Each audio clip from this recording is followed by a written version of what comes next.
Senator Wintrow, you're back. It's good to see you again, I think. No. It's always good to see you. It's just the time of the State House session that, I'm going to try to practice restraint and a calm demeanor. How's that? Yesterday was a really bad day. Just be stoic.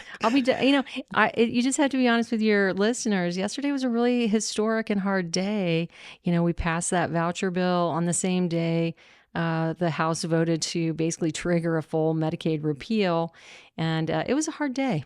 Yeah. So, but, we pick ourselves up, we keep moving. That's all we can do, and fight on behalf of the citizens of Idaho. I was told by somebody right as the session began, because I've never done this. I've never covered, like I said, I'm doing 6 interviews today, 6 interviews tomorrow, all kinds of different people, all kinds of, and the person was like, listen, the next 3 months are going to be the most emotional roller coasters of your life. And here we are, it's like week 6 or 7. And I woke up yesterday just like done to the world. Like, I'm going to die. I haven't even published. I haven't had enough. I actually forced myself to sleep in today because I normally wake up at 4 a.m. and just start producing. And I was like, I'm not going to make it to the end of the 3 months. Like, this is the most intense period of like, again, it's a roller coaster of things coming in, people come in happy, they come in sad. I'm here for all of it. It's a lot. Here's a good example today on the Senate floor. I was so shell-shocked from yesterday. I got up to debate against amendment on the floor, and that's very rare, but it was something I needed to do. And then I sat down and it came to the vote, and I almost forgot to vote no. Senator Anthony looked over and smiled. He's like, that is the most important thing, is to actually then vote no. God. Well, listen, a lot is going on. I've done several conversations about healthcare recently, and a lot of oxygen gets sucked out of the room when you start talking about women's reproductive care. But there's a lot more to our healthcare system in the state of Idaho than just women's reproductive care. So I know you don't have a ton of time because you got committee at 3, but talk to me about the state of, like, obviously we have Medicaid expansion repeal coming down the pipe. We have other problems with consent. We have all these little nuances. We have problems with our WWAMI program, which is Washington, Wyoming, Montana, Arizona, and Idaho group partnership that helps train different doctors in different states. We have a lack of appropriate residents. We got a lot of issues, right? What do you want to hit on? Talk to me about it. Well, I think that was a really good introduction, and my committee hearing today is about some medical conscience bill where you could actually discriminate against your patients based on your own conscience and not provide medical care. So that's another thing that's happened in the healthcare arena. But I think, big picture is we're in a rural state. We already have a doctor, physician, and nurse shortage, an entire healthcare workforce shortage, quite frankly. We are dead last in the country when it comes to physician per capita in our state. And so you would think that we would be doing things to encourage policy to incentivize people to come here, but we are doing the exact opposite. We had the Dobbs decision and the terrible abortion bans in our state. The last time I was on your show, I think it was, we had lost a quarter of the OBGYNs. It's more than that. There's a new report that's coming out maybe in the next week or two, and we're going to see even more physicians and OBGYNs gone. We can't retain physicians. We are basically passing legislation that criminalizes physician for all sorts of things. Like you said, now, we have to get parental consent on everything, even a Band-Aid. I mean, it's a mess. And specifically consent issues, like and before people jump on like a lot of the buzzword, like, oh, like people are treating kids inappropriately.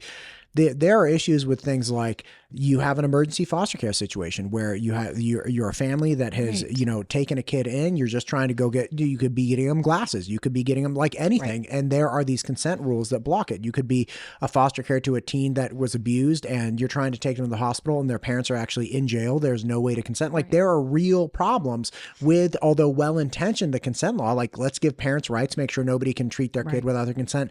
There are these cracks and problems that have developed that have led to human suffering in Idaho. Well, no, and I think that's exactly right. Is a lot of times people will come to the drawing board with an intent that basically is going to fix one problem, and then they write the language that's so vague that it's actually, casting a wider net than anybody anticipated probably, and is being very harmful. So I think that's why it's so important in the bill drafting process as well as in committee that we have to feel very free to deliberate, question and criticize.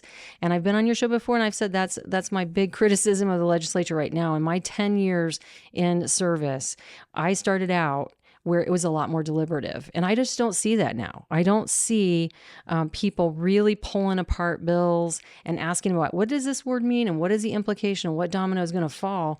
They're just rushing them through. And I think that's wrong, and it's harmful to the whole state. But back to your other question about healthcare. Yeah. You're so amazing. You get me sidetracked. Yeah. That's good. So physician shortage already, OBGYNs. So you would think that we'd be doing everything we could to make this a hospitable place and welcoming physicians into our state. Well, the most recent bill that I think is way off track to do so is what we're hearing about happened in the House that would sever the relationship we have with Washington, the University of Washington Medical School, which, by the way, is one of the best medical schools in the world, not the country, the world, world-class medical education. And in fact, I think it's University of Washington and Harvard, both urban schools, that rank in the top 10 for rural education for their physicians. So I don't know why we'd sever that tie. But because of myth, it's being addressed. Now, a question for you. The relationship as it stands right now with University of Washington, an Idaho resident can go there for medical school and get in-state, like what's entailed? So Idaho doesn't have a medical school, right? Right. So we want physicians to be here. We know that the best way to get a physician here is if you live here during a residency. Right? Because then you get to know the community. You might meet somebody special, then get married, right? And then stay in the community. What Idaho has done, because a med school would be pretty expensive, right? And I don't see the state stepping up to basically fund a medical school. So the next best thing is the neighboring state. And we have WWAMI, which is Washington, Wyoming, Arizona, Montana, Idaho. And we partner with the University of Washington to have seats for students from Idaho to go to medical school there. So those seats in that medical school are amazing. And what happens then too is that we have to create clinical opportunities and rotations here in Idaho and residencies. So as you go through your 4 years of initial medical school, you'll have these clinical rotations, the practical side of medical school, right? And so if you have those in Idaho and then you have the residency here, then you're more likely to have somebody stay here and practice. The problem here is the state of Idaho is saying, well, we asked you for more seats and you didn't give them to us. Well, we don't have enough clinical rotations or residencies to actually fill them. So if you can imagine, if they're going to increase seats for Idaho, you also have to increase the clinical rotations, which means you have to have physicians here to supervise the students. So what I see my colleagues doing is making an excuse, well, we're going to cut ties because you wouldn't increase our seats. Well, that's not the issue. Of course, they could increase our seats if we could increase the residencies here as well as the clinical rotations. That takes physicians to supervise it. So even if we doubled the seats, we wouldn't repatriate, as it is, the physicians back here to have them rooted because they don't have people to supervise them. So they could double the seats, give us double the seats, fine. And then those people disperse across the country. So there's no real point in us having that partnership. Right. Because then you're sending Idaho people out of state for their clinical experience. And they're going to have a lower probability of actually coming back to the state of Idaho. That's correct. I think the other myth I heard, and I think too, you're going to have some people on your show soon that are physicians and so forth. They can talk about some of the logistics of that so I don't get it wrong. I'm just kind of speaking broadly. But I sit on the Appropriations Committee, and just this last week, we had a budget bill for the state board for these residency programs. And I have to say, in the last 10 years, Idaho has been doing a really good job with creating more residencies and funding those. I think we've about doubled our residencies in the last 10 years. I mean, we've really done well there. And we need to continue to do that. We have a strategic plan to do it. We have great physicians we're working with to do that. And the legislature needs to follow that plan. The thing that happened last week that almost made me blurt out loud is that they put in intent language that we should require a residency in OBGYN. The reason I almost blurted out loud is because I think that's a great idea, but we can't recruit anybody to do it because we've chased them all away with the abortion bans and the laws that would criminalize you if you do something. So, okay, to be clear, you're saying, look, if we don't have a residency for OBGYN, so we can't quote, home grow our own OBGYN. So somebody says, okay, let's get a residency program. Let's snag people out of medical school, get a residency set up. They can learn this stuff here. We'll have a rotation and boom, we'll like home grow our own OBGYNs. Fine. But that requires an OBGYN to oversee that clinical rotation. And we have dropped over 25% of OBGYNs since the trigger bill went into effect. That's correct. And I have heard from a lot of people in the medical institute and the medical hospital and medical fields that they're like, listen, we can't, like, it is very hard to get people here, not just because of the legal environment, but also because of the pay. Yeah. And this goes for nurses as well. That's correct. Right? Like, we have problems. Yep. In the ecosystem of medicine in Idaho, unrelated to the legislation, that are prohibiting or making it exceedingly difficult to attract people here. Yeah, the pay is a problem across the board for every profession in Idaho, including, and more importantly, specifically state employees, which I can come back to in a minute. But you're exactly right. So if you're going to have a residency here, you have to have an OBGYN to supervise it, which means you're going to take that person away from their clinical work to supervise a student. And we're already in a shortage now, so who's going to be able to do that? So I think the legislature is just short-sighted about when they set one domino falling, it's hitting a bunch, and they just don't realize that. And they're pointing their finger, blaming the thing that really has nothing to do with any of this other than their own decisions. Now, and you're saying they're pointing that at WWAMI. Yeah. I gotcha. Yeah. They're pointing at the University of Washington. Got it. And they're saying, hey, we're going to sever the tie too because you're teaching abortion and that's illegal in our state and we don't like that.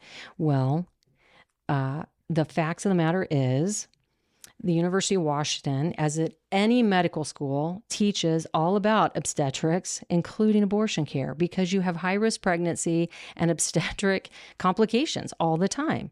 And the other thing is, I've heard Mike Moyle personally, I sat right next to him in a press conference this year in January, telling reporters that the doctors got it wrong, that you can use an abortion to save the life of a mother in Idaho. And if that's the case, then why wouldn't you teach abortion? You see what I'm saying? Is because in these crisis pregnancies, when you have complications, I think it's about a quarter of pregnancies result in miscarriage. Ask the doctors that to make sure I got it true. But pregnancy is a very dangerous time in somebody's life. Like the most dangerous time in a woman's life, in fact, right? You're carrying another person. It goes wrong all the time. So why wouldn't you want to train a physician to be able to deal with those complications? That doesn't make sense to me. And they're using this as a way to point a finger and then not do something, which I think is wrong. Well, if I may, aside from medical complications, we have precedents today in the state of Idaho for exemptions for abortions for rape and incest. But so you can't teach it. Well, again, that doesn't make sense. If we're saying, hey, well, look, I'm an idiot. Don't thank me. I'm just saying, if we're saying, hey, it is legal and we will not stop, like say a 14-year-old or a 25-year-old, doesn't matter, but somebody who has been raped or has a product of incest or something, to abort that child. That's legal in the state of Idaho. Okay, understood. No one's happy about this, by the way. No one. There's no person who's like, yay, this is fun. It's like, it's a terrible, horrible thing with many victims and all kinds of stuff. Great. Understood. But that's something that does happen in the state of Idaho. This is a medical procedure that under those circumstances is accepted and legal. Supposed to be accepted and legal. So why we wouldn't have people that trained in a procedure that's acceptable, or supposed to be accepted, and it is in fact legal. That's a question I asked one of the bill sponsors. And I said, I don't understand this. Like I said, Mike Moyle said to the press right while I was sitting next to him, that we're just getting it wrong, that it is legal to save the mother's life, rape and incest, to perform an abortion. And now you're saying you can't teach somebody how to do it. And then if somebody is in a crisis, then who do you want them to do it? You want to ship them out of state? You want compassionate care. And I think a lot of people don't understand what an abortion is. So I'm going to give you an example. I think most people have opinions about what abortion is, though. I'm going to give you a good example here. And I said this to one of the bill sponsors. I said, I had a woman come to me who was pregnant with twins. And when she went in for her scan, found out there was just fatal, awful anomaly in one of the fetuses and would have probably killed her and the other fetus had they not done something. So there she is, trying to figure out what to do. She can't get medical care in Idaho, so they go to Utah, of all places. And think about that. You got to travel out of state. You're already got this terrible news. You're carrying twins. You get this awful news and you can't find care. So then they're faced with this physician. They finally make the decision that, hey, I don't want to die and I would like to try to deliver one baby. And so they decide with the doctor, they're going to stop the heartbeat of the one fetus. And my colleague was like, well, yeah. And I said, yeah, she gave birth. She lived. Her husband didn't lose a wife. She didn't lose her life. And they have a beautiful baby now. And I said, you know what that's called? That's an abortion. That is an abortion. And the colleague just looked at me kind of blankly, like, oh, why? Because we have manipulated how people think about this medical procedure. We've demonized it. We have this terrible image in our head. And when I tell that story, everybody agrees, like, oh, that was probably the right thing to do. That's an abortion. See what I'm saying? I do. And we have to stop. And I think, we have this bill that's in a Senate ed. It's called the quote unquote baby Olivia bill. It's this awful video generated by AI that's supposed to show the growth, the accurate human development growth of an egg to a fetus. And it's so inaccurate. And we're going to require in an absence-only sex ed state that if you have a biology class or a sexuality class, whatever, that you have to show this video, AI generated, that is already inaccurate and not based on science. You see, this is just not making sense to me, what is going on in our state with healthcare. And I think I use that example because it's this awful video. Then you get this image in your head that's inaccurate. And that's all you can glob onto.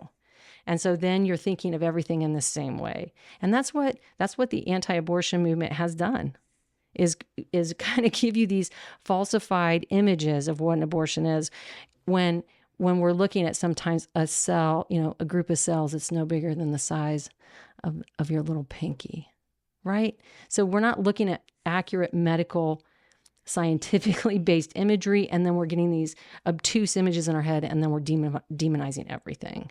So that's why I think that example is so important to hear, is because it's unsettling for people because it doesn't align with what they've been taught. Make sense? Yes. Listen, I get your point very, very well. I've spoken with many people in the medical field about there are just nuances. What I find interesting about the women's reproductive argument in Idaho is that you really have three players, and one is average civilians like myself who might have a certain philosophy or principle set based on whatever it might be. Sure. It could be a religion or whatever it is, that think a certain way about how medicine should be performed with a woman, a pregnant woman. Then you have politicians who are listening to the civilians, and their only job is to make legislation that they think is appropriate and most likely motivated by wanting to get them reelected. Now, again, I'm not saying people are bad people for this. They're just like, look, getting reelected and doing things that the people want are probably in line in general, and they're there to represent individuals. So it's like, okay, look, whatever they want, I need to be representing them because that's what we do. So you have these two groups, and then way over here on the other side, you have the medical establishment who cares not about religious ideology. They don't care about getting reelected. They don't care about like representing some group of people. They care about the disease process as they see it every single day. And they're trying to discuss with politicians and civilians like, hey guys, this is really complex. But the principled religious view is not concerned about, like week 19 hypertension and like stroke probability. Right. They're worried about like, hey, this is my principle. And I'm not saying they're wrong to have these thoughts or these principles, but this is the problem where you have these three groups. One of them is saying, hey, this is what we see. These are the problems in your bill. Like this will expose this group of people, or this is going to be the problem.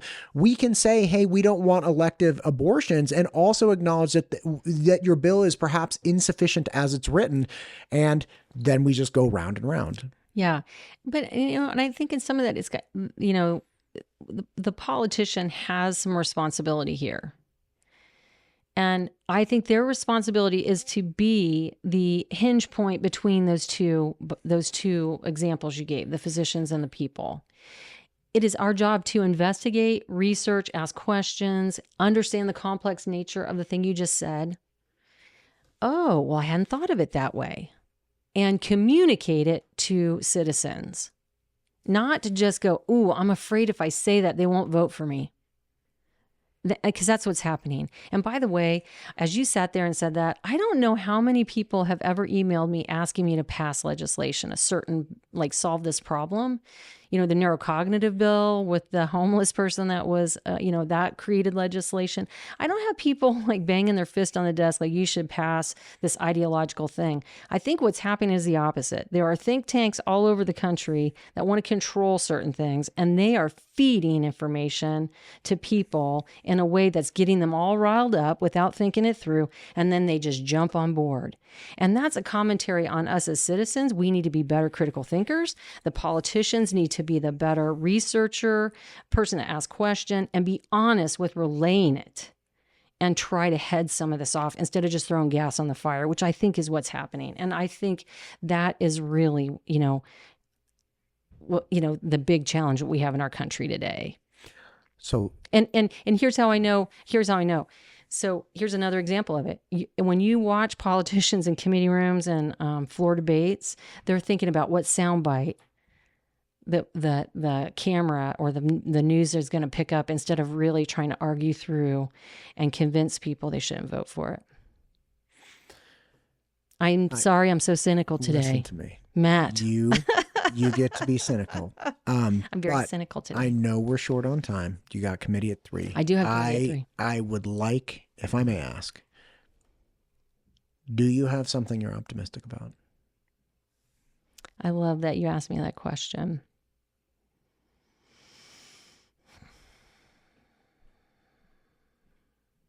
I don't know about optimistic. I'm trying to remain hopeful that if we could get past the politics and the veneer, that we could actually see people as human beings and actually, start respecting each other. I don't know. I feel so, when I walked in here today, I said, I don't think I've ever felt so down. In my 10 years, I lose all the time, right? I'm in the minority. But I've always had really, always been hopeful. The thing I'm struggling with right now is that there is such an oppressive feeling. And I was sharing this with some colleagues earlier today. I said, I'm a member of the advisory board for the National Institute for Civil Discourse. And years ago I was trained, and it was Senator Winder was in my group, in fact, for this group that we went out in other legislatures and did civil discourse training. And we did these discussions and tried to help people come together. Part of that discussion wasn't just please and thank you. Civility is not just like, oh, we're treating each other nicely as we turn the knife, right? It's, civility is about fairness and process. It's about honesty. It's about, being upfront. And it's also recognizing that even if you're in the majority, you have to examine the question, when you win, is it win or is it winner take all? And I think we're at this place in our country right now that there is this majority that's saying winner take all and screw the rest of you. As if, regardless of your party, regardless of your ideology, whatever, you don't even matter anymore. And as I've shared with my colleagues, if you're going to have government work, everybody has to get a little something. That is the best thing to do. And not just X people out as if they're not even a human being anymore. So, and that goes too, when we are in the majority of anything, we have a greater responsibility to be civil. We have a greater responsibility to draw people into the conversation, to check in, to try to include. Because when you are in the minority and you're constantly knocking on the door, pecking to get in, it gets a little annoying. But whatever happened to the leader that said, you know what, I've got a lot. Why not share a little? You know what I mean? And I think that would make the world go round a little bit better instead of this whole, we won, we're taking all of it, screw you. Because that's how I feel it is right now. And I mean, I'm getting a little emotional, but I think what people don't know in the last few weeks is I have constituents coming to me in tears, afraid for their safety. They don't feel like they matter. They don't feel like they belong. they feel attacked. Whether it's a stupid bill about you can't hang a flag. I mean, they've got a bill to try to deny Boise the ability to put rainbow flags down Harrison Boulevard. That's all they have. That's all we've got. And they're taking that too. So my call out to anyone in a majority of anything is to think about how good you got it and to do the Christian thing and draw people towards you instead of forcing them, wagging your bony finger in their face, telling them this is how it's going to be. If you really do respect diversity, share and bring people in instead of just forcing us out. That's all I'm going to say today, Matt. Thank you for coming.